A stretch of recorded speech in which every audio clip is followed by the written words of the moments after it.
이번 첫 시간의 학습 목표는 컴퓨팅 사고가 무엇인지, 컴퓨터 사고의 개념과 컴퓨터 사고를 진행하는 프로세스 등에 대해서 자세히 알고 이해하는 것입니다. 이번 시간에는 컴퓨팅 사고라는 것이 언제 생겨났고 또 어떤 것이며 우리가 왜 이걸 공부해야 되는지 이해하게 될 것입니다. 이번 첫 시간의 학습 목표는 컴퓨팅 사고가 무엇인지, 컴퓨터 사고의 개념과 컴퓨터 사고를 진행하는 프로세스 등에 대해서 자세히 알고 이해하는 것입니다. 이번 시간에는 컴퓨팅 사고라는 것이 언제 생겨났고 어떤 것이며 우리가 이걸 왜 공부해야 되는지를 이해하게 될 것입니다. 컴퓨팅 사고라는 말은 1980년대 미국 MIT 대학의 시모 페퍼 교수가 처음 사용하였습니다. 그 당시에는 그다지 관심을 받지 못했습니다. 시모 페퍼 교수는 어린이 코딩 교육의 조상이라고도 할 수 있는 분입니다. 남아프리카 공화국에서 태어났고요. 수학과 철학을 공부했습니다. 박사학위를 받은 뒤에도 다시 공부를 하기 위해서 교육학을 연구했습니다.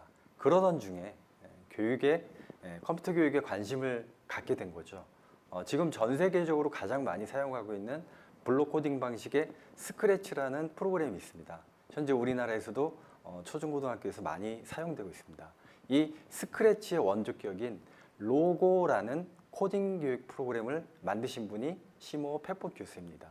그러나 그때는 개인 컴퓨터가 그리 많이 보급되지 않은 시점이라 크게 주목받지를 못했습니다. 시대를 앞서간 천재였죠. 그래도 이분의 제자가 다시 MIT에서 스크래치라는 프로그램을 만든 겁니다. 그러다가 2006년 자넷 윙 교수의 논문 발표 이후부터 컴퓨터 띵킹은 컴퓨테이셔널 띵킹, 컴퓨팅적 사고 이 논문에 의해서 본격적인 관심을 받기 시작했습니다. 자넷 윙 교수는 카네기 멜론 대학의 교수고 마이크로소프트사 연구소의 부사장으로 현재 재직하고 있습니다. 카네기 멜론 대학은 미국에 있는 유명 명문 사립대입니다. 자넷 윙 교수에 의해서 2006년 발표된 논문에는 컴퓨팅 사고는 현대인이 갖춰야 될 핵심 역량이다 라고 주장을 하였습니다.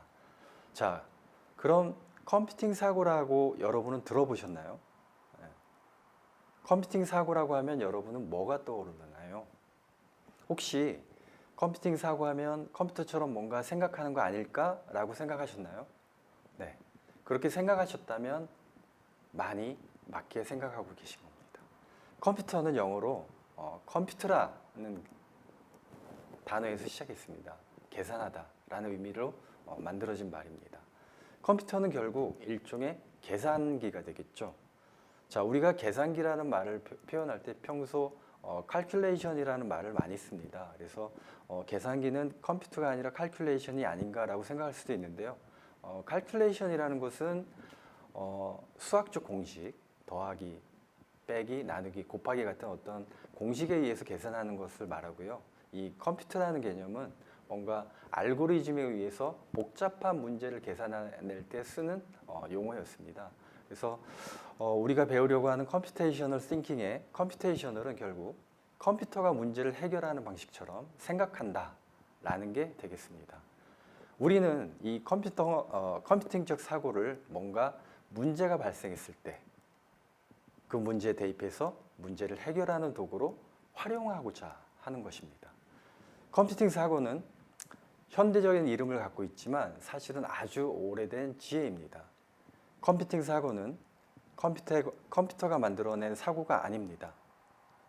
컴퓨팅 사고는 예전 과학자들이 혹은 과거 똑똑한 지식인들이 세상의 복잡하고 어려운 문제들을 해결해 나가기 위해서 만든 문제 해결 방식이었습니다. 과학자들은 이러한 검증되고 확실한 문제 해결 방식을 컴퓨터에 이식을 시켰던 거죠. 컴퓨터는 이러한 방식들을 이용해서 인간의 능력을 뛰어넘는 문제 해결 능력을 보여주고 있습니다.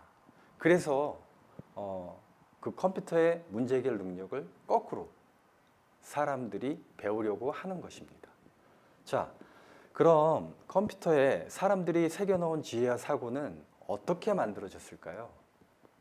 사람의 행동과 생각을 분석하기 위해 인류 역사에 걸쳐 여러 방면으로 다양한 연구가 진행됐습니다. 철학이나 인문학 등의 이름으로 사람에 대한 사고, 연구가 이루어졌습니다. 자, 그 중에서도 사람의 사고에 대해서 큰 업적을 세우고 분석한 사람이 있는데요. 이미지에 보시는 것처럼 이분은 정신분석학 분야 최고로 인정받고 있는 심리학자 프로이트입니다. 프로이트는 오스트리아의 정신과 의사이자 정신분석학의 창시자입니다. 이분은 인간의 삶에서 동기부여를 주는 중요한 에너지가 성욕이라고 말씀하셨습니다. 내가 공부하는 이유, 내가 열심히 운동하는 이유, 이 동기부여의 원천은 성욕이었다라고 정의하였습니다. 프로이트가 이렇게 동기부여의 에너지, 동기부여의 원동력을 정의함으로써 사람들의 행동 근거를 분석하고자 했던 거죠. 이러한 분석을 통해서 우리 인간을 깊이 이해하고자 했던 것입니다.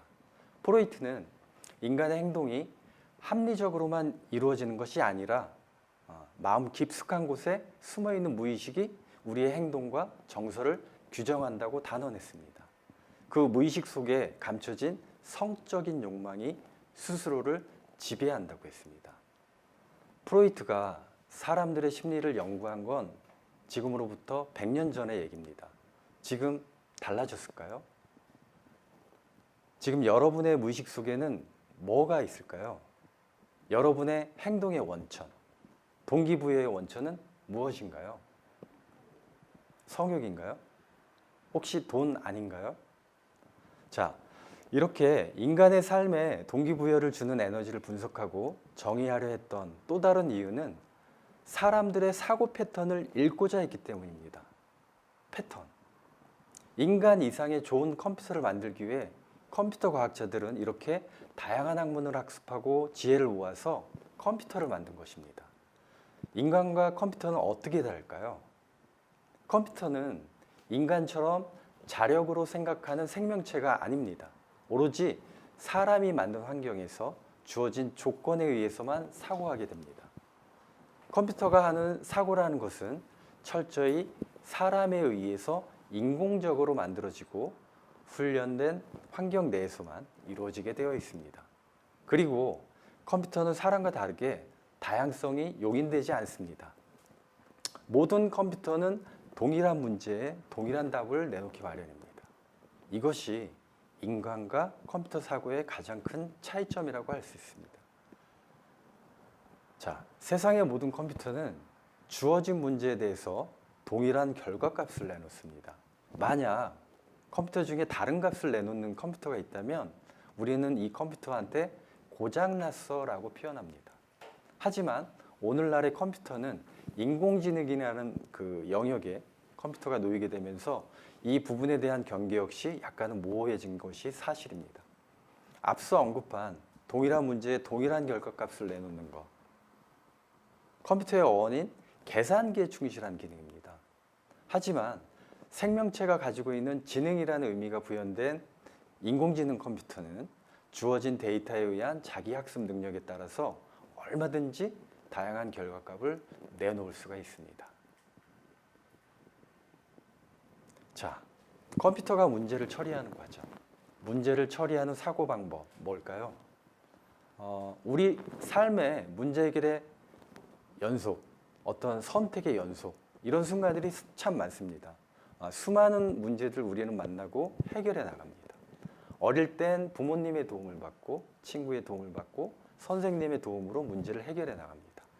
이런 과정을 통해서 스스로 학습되어 있고 어른이 되면 이제 웬만한 문제는 다 스스로 해결해 나가게 됩니다. 하지만 어른이 되어도 처음 경험하는 문제 아니면 실타래처럼 엉켜있는 아주 큰 문제, 이런 문제들을 만나면 아무리 어른이라도 아무리 경험이 많아도 쉽게 해결하기 어렵습니다. 우리가 어떤 문제를 만나면 어떻게 문제를 해결해 나가는지 한번 생각해 봅시다. 1978년 노벨 경제학 수상자인 허버트 사이먼이라는 분이 제시한 일반적인 문제 해결 방법론에 대해서 잠시 말씀을 드릴까 합니다. 문제 해결이란 현재 상태를 어떤 목표의 상태로, 즉 현재 상태와 목표 상태의 차이를 줄이는 과정이다라고 이분은 정의하셨어요. 현재 상태에서 해결 방안을 찾아서 목표 상태에 도달하기 위한 인지적 처리 과정을 우리는 문제 해결 과정이다. 그래서 디지털화되고 있는 이 사회에서 문제는 갈수록 더 복잡해지고 큰 사이즈로 변화되고 있습니다. 자, 의사결정은 그럼 뭐냐? 의사결정이란 문제의 탐색, 그리고 그 문제에 대한 대안의 설계, 그리고 대안의 선택, 그 대안의 실행으로 문제를 우리가 해결해 나갑니다. 이 의사결정 과정에는 또다시 발산적 사고와 수렴적 사고가 있습니다. 발산적 사고는 뭔가 번져나가는 거죠. 마치 브레인스토밍을 한다, 브레인 라이팅 한다. 우리가 가장 많이 쓰는 방법 중에 하나죠. 뭔가 아이디어를 막 끄집어내서 많은 생각들을 끄집어냅니다. 이게 발산적 사고라고 할 수가 있고요. 수렴적 사고라는 것은 다시 이렇게 끄집어낸 아이디어들 중에서 가장 현명하고 올바른 것을 선택해내는 것. 이런 선택과 집중의 과정이 수렴적 사고라는 개념입니다. 그리고 아이디어 과정에서는 우리가 수직적 사고와 수평적 사고가 있는데요. 말 그대로 수직적 사고는 하나의 구멍을 뚫었을 때 해결이 안 되면 또 그 구멍을 더 깊이 파는 거예요. 계속 깊이 파고 들어가는 거예요. 항문을 깊이 파고들듯이. 반면 수평적 사고라는 것은 하나의 구멍을 뚫어서 문제가 해결 안 되면 그 주변에 또 다른 구멍들을 뚫어서 다양한 아이디어를 끄집어내서 문제를 해결해 나가는 어떤 다양한 아이디어를 다 동원해서 문제를 해결해 나가는 과정을 우리가 보통 수평적 사고라고 합니다. 이런 발산적 사고, 선택적 사고, 수렴적 사고, 그 다음에 수평적 사고와 수직적 사고에 대한 문제 해결 능력들을 우리가 초중고 대학까지 약 16년간 우리가 이런 교육을 받으면서 문제 해결이라는 부분에 대해서 제대로 교육이 받은 적이 있었나요? 자, 2018년 의무교육으로 소프트웨어 교육이 시작됐습니다. 여러분에게 컴퓨팅 사고라는 걸 통해서 다양한 문제 해결, 다양성, 논리적 창의력 이런 능력들을 키워주려고 노력하고 있습니다. 나는 운동만 잘하면 돼. 나는 내가 하는 직종만 잘하면 돼. 그렇게 생각하지 않았었습니까? 이제 시대는 바뀌어가고 있습니다. 개인의 멀티플레이와 개인의 능력이 다양해야 됩니다. 장래의 벽이 깨지고 전공의 벽이 허물어지고 있습니다. 소프트웨어 교육을 통해서 세상을 바라보는 시각, 문제를 인지하고 대안을 제시하고 그 대안 중에서 순서를 정해서 하나하나 처리해 나가는 방법을 익히는 것, 이게 우리 모든 삶에 적용됩니다. 그리고 인공지능으로 웬만한 직업은 다 사라질 거란 얘기 많이 들으셨죠? 사람은 컴퓨터보다 더 의미 있는 일을 하면 됩니다. 나중에 인공지능들이 내 직업을 뺏기고 내 할 일을 뺏긴다고 두려워할 게 없습니다. 나는 더 가치 있는 일을 하면 되는 겁니다. 자, 여러분이 살아남기 위해서는 소프트웨어를 개발할 줄 알아야 합니다. 스스로의 분야에서 한계를 넘어 융복합적인 인간이 되어야 됩니다. 우리는 컴퓨팅 사고라는 이름으로 컴퓨터의 사고 방법을 이해하려고 하고 있습니다. 사실 컴퓨팅 사고라는 것은 컴퓨터가 만들어지면서 생겨난 것이 아니라고 앞서 설명드렸습니다. 과거 컴퓨터가 세상에 나타나기도 전에 사람들은 문제를 해결하기 위한 방법으로 여러 가지 방법을 고민해 왔습니다. 이러한 문제 해결에 대해서 암묵적으로 그리고 경험적으로 어느 정도 공통적인 해결 방식을 가지고 있었습니다.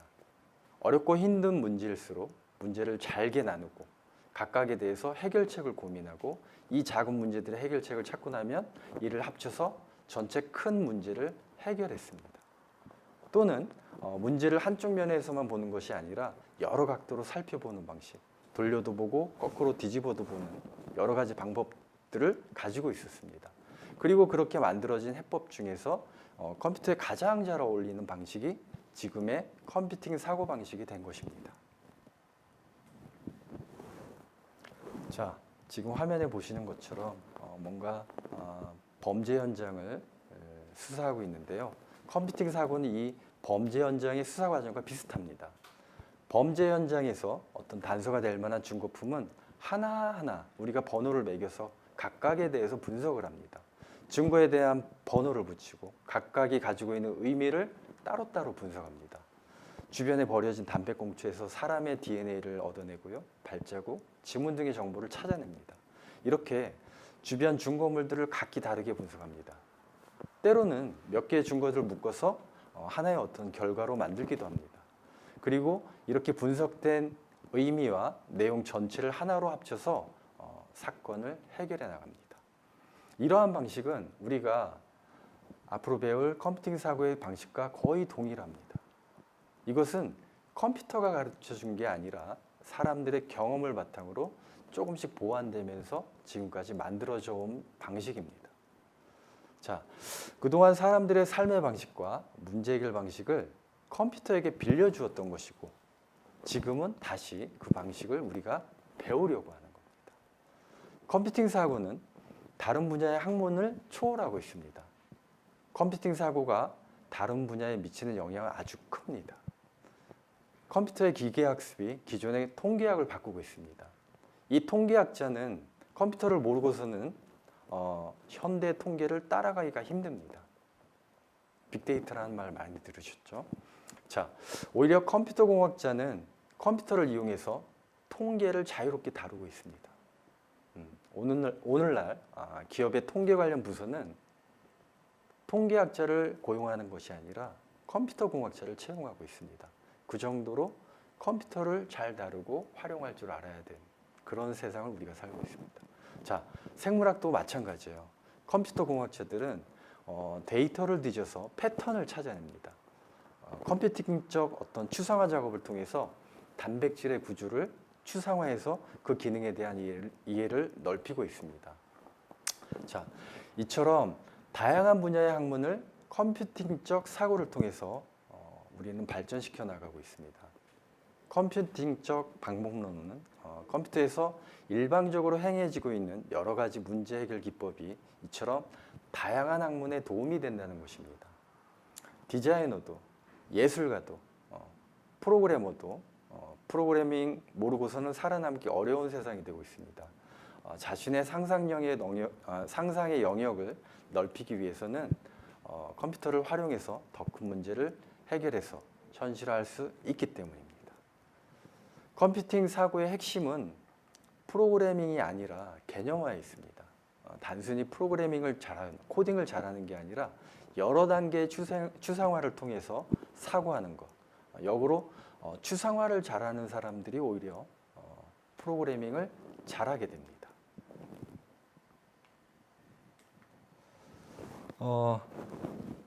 자, 그럼 컴퓨팅 사고를 진행하는 단계별 프로세스에 대해서 알아보고자 합니다. 컴퓨팅 사고에는 여러 가지 프로세스들이 있는데요. 첫 번째, 이 미국에서 컴퓨터 과학교사협회가 정의한 컴퓨팅 사고는 총 9단계로 나눠져 있습니다. 문제에 대한 자료의 수집을 시작으로 9개의 과정들이 쭉 진행되어 있습니다. 컴퓨팅 사고를 진행해서 문제를 해결하도록 정의한 거죠. 세계 여러 나라의 그 소프트웨어 교육을 정규 교육으로 도입해서 단순 코딩 능력을 넘어서 어떤 컴퓨팅적 사고 교육에 힘쓰고 있는데요. 미국은 컴퓨팅 사고를 교육 과정에 도입하고 사이언스, 테크놀로지, 엔지니어링, 수학 이런 분야에 적용하기 위해서 우리 돈으로 약 3,500억 원이라는 엄청난 돈을 할당해 가지고 수만 명의 컴퓨팅적 사고를 교육할 수 있는 교사를 육성하고 있습니다. 또한 시카고, 뉴욕을 포함한 몇 개의 주들은 소프트웨어 교육을 필수 과목으로 지정하고 다양한 프로그램에도 이 컴퓨테이셔널 띵킹이라는 컴퓨팅 사고를 직접 가르치는 그 과목을 추가할 예정이라고 합니다. 미국이 이렇게 9개의 과정으로 나눠졌다면 영국은 또 다릅니다. 영국은 이보다 좀 더 프로세스 단계를 압축시켜 놨는데요. 총 6단계로 나눠져 있습니다. 화면에 보시는 것처럼 6단계가 나눠져 있어요. 자, 첫 번째 논리적 추론과 뭐 추상화 이런 복잡한 낯선 단어들이 쭉 있는데요. 이렇게 이제 미국의 9개 단계보다 조금 더 프로세스를 단순화시켜서 정의를 했습니다. 그래서 영국에서도 컴퓨팅 사고에 대한 아주 관심이 높은데요. 영국의 경우는 컴퓨팅 사고 과목을 필수 교과 과정으로 지정하고 대학생과 중고등학생은 물론 미취학 아동들에게까지 장기적으로 컴퓨팅 사고 교육을 실시하고 있습니다.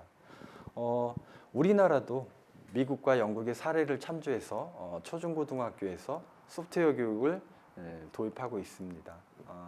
대학교도 그렇고요. 그래서 프로그래밍 수업을 현재 그 시험 실시함으로써 모든 학생들이 전공이나 나이에 상관없이 단순 코딩을 넘어선 컴퓨팅 사고를 기를 수 있는 그런 방법들을 계속해서 모색해 나가고 있습니다.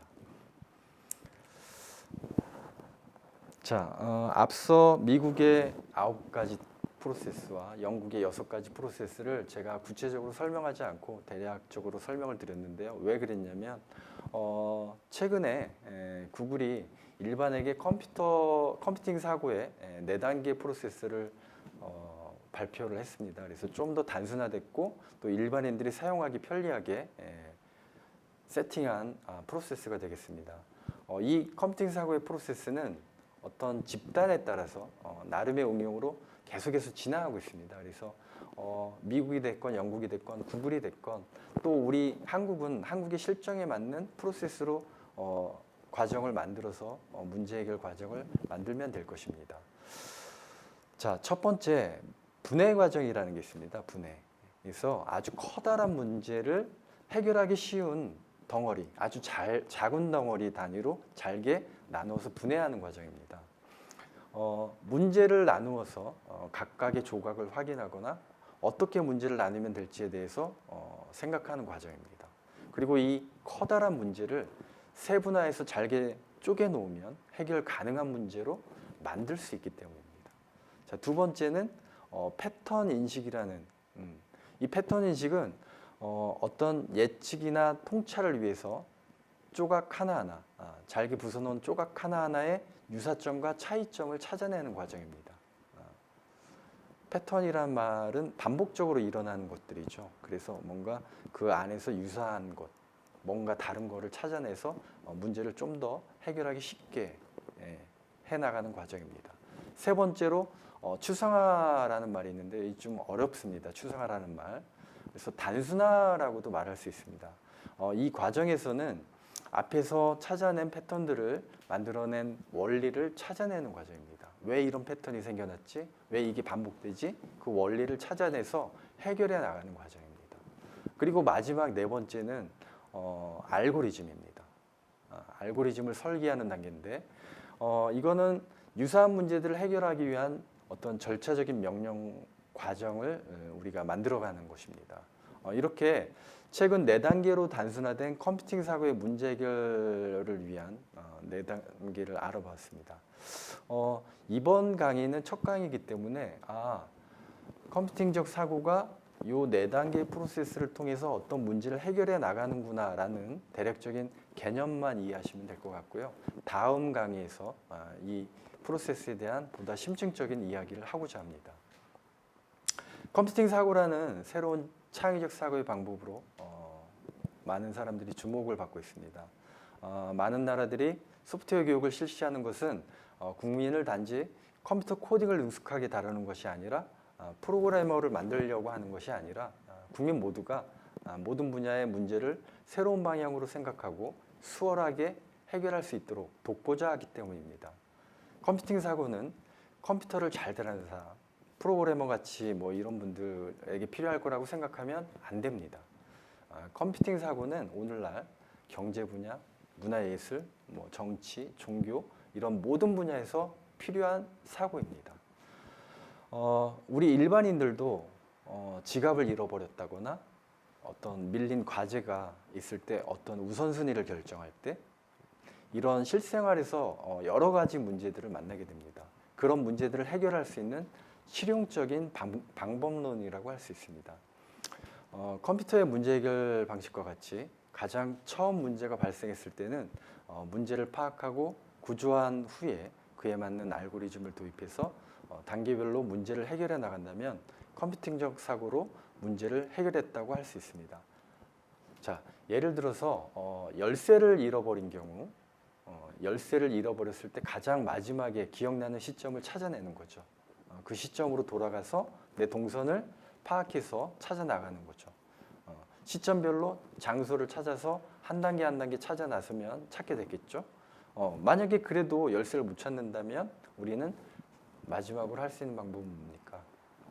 새로운 열쇠를 만드는 거죠. 이런 어떤 컴퓨팅적 프로그래밍 언어에도 이런 용어들이 있어요. 그래서 if문, 뭐 else문, 그다음에 if else, else if 뭐 이런 유사한 구조가 있는데요. 이처럼 컴퓨팅 사고는 문제를 잘 해결하기 위한 방법론이고 창의적인 아이디어를 도출하기 위한 논리적이고 이성적인 방법론입니다. 또한 컴퓨팅 사고는 소프트웨어 시대를 살기 위한 최소한의 사고 방식입니다.